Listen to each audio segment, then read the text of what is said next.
The Dutch warships tore through our morning mist in 1621. My family, our legacy, swallowed by corporate fire and ash. Look at what they did to us. They turned our paradise into a graveyard. Our ground bleeds crimson, all for a tiny cursed seed. But fast forward 400 years, and that same blood-soaked nutmeg spice is just a dusting of flavor on your morning latte. But listen closely, because this little seed tells a story written entirely in blood. In the early 1500s, the courts of Europe became entirely obsessed, chasing the whispered location of a single tree. And once those whispers became a reality, all human brotherhood dissolved. Men gladly slaughtered their own kind, turning paradise into a battlefield. By 1667, the madness reached a breaking point. The Dutch willingly traded away all of Manhattan just to claim undisputed ownership of this single flavor. Because those corporate ledgers didn't just map a wilderness, they laid the stone foundations for our future. Greed quietly constructed the modern world you live in today.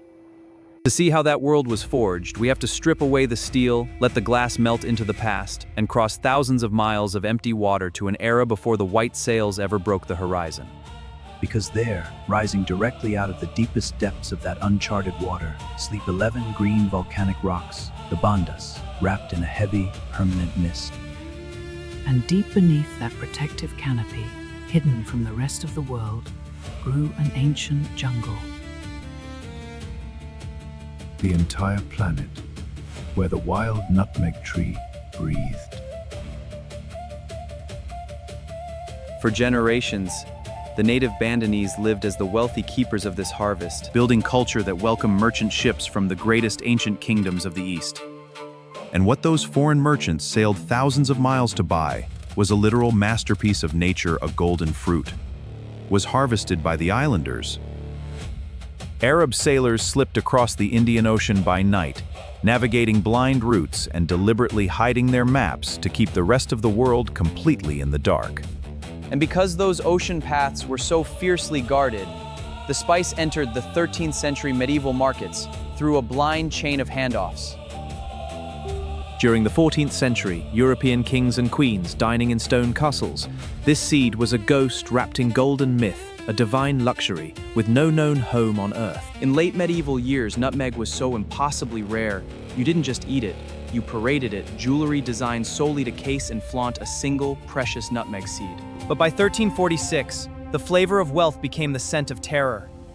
As the Black Death extinguished a third of Europe, nutmeg became a miracle pouch to cheat the grave. Throughout this plague-ridden century, a terrifying rumor spread that the sweet scent of nutmeg could repel the invisible airborne venom of the Black Death. Behind beak-faced leather masks, medieval plague doctors whispered the ultimate medical delusion: hanging a small pouch over a rotting chest could magically turn back the wrath of God. A small handful of this seed suddenly cost more than a common laborer could earn in an entire lifetime. The Venetian merchants held a total monopoly on the supply, and they guarded the secrecy of its origin like a nuclear code. This secret is making them wealthier every day. But an empire cannot survive when its treasury is completely held hostage by a rival cartel. 16th century monarchs made a desperate gamble. They would launch their armadas into uncharted oceans to break the monopoly by force. The response was an industrial explosion. Across the Atlantic coast, the silence of the night was shattered to build floating fortresses for a single purpose. Today, the Banda Islands have returned to the quiet silence of the Pacific. The ruthless corporate empires that slaughtered thousands for a monopoly eventually collapsed into bankruptcy, fading entirely from memory. They were mapping a riddle in real time. With rotting food and dying crews, these navigators pushed forward on sheer, stubborn obsession. Then, in 1512, the veil was finally ripped away. The Portuguese explorer Afonso de Albuquerque broke through the Pacific fog, staring at the tiny rocks that Europe had spent millions to find. On the shore, the native Bandanese watched the massive wooden monsters drop anchor. They had welcomed peaceful traders for 1,000 years. They had no idea that their executioners had arrived. Because Europe didn't want to buy the nutmeg, they wanted to own its existence. Back in Lisbon and London, the empires miles away instantly stripped away the indigenous nation of their birthright. Greed completely broke the economic scales. The hunger for this flavor created a speculative bubble so massive it altered the entire trajectory. And to protect those margins as the 17th century dawned, from the corporate empires unleashed Governor-General Jan Pieterszoon Coen, who viewed human life as nothing more than an expense to be erased. Coen's strategy was simple, legal, and completely lethal. Force the local chiefs to sign away their exclusive rights, or face absolute destruction. When the Bandanese refused to break their old ties with their eastern trading partners, the corporate mask slipped entirely. The accountants stepped aside, and the warships opened their teeth. The ancient groves that once gave them life suddenly became a terrifying trap. Look for a way out! We're almost there! In 1621, European engineering was used to break native spirits. The United Dutch East India Company wall didn't just defend a harbor, it acted as a concrete execution block. But the Bandanese refused to simply submit to a corporate balance sheet. Armed with wooden spears and raw fury, they fought back from the ridges, defending their ancestors' soil. But courage cannot stop a bullet. By midsummer, the remaining defenders were pushed to the absolute edge. They targeted the keepers of the culture. 1621, 45 leaders were thrown into the mud, targeted not for crimes, but because their existence stood in the way of a monopoly. Back in Amsterdam, the shareholders celebrated. Dividends soared to astronomical heights, proving to the world that weaponizing a corporate monopoly was an incredibly lucrative investment strategy. Which brings us back to that surreal transaction in 1667. The Dutch were so terrified of losing this bloody monopoly that they willingly handed New Amsterdam to the British.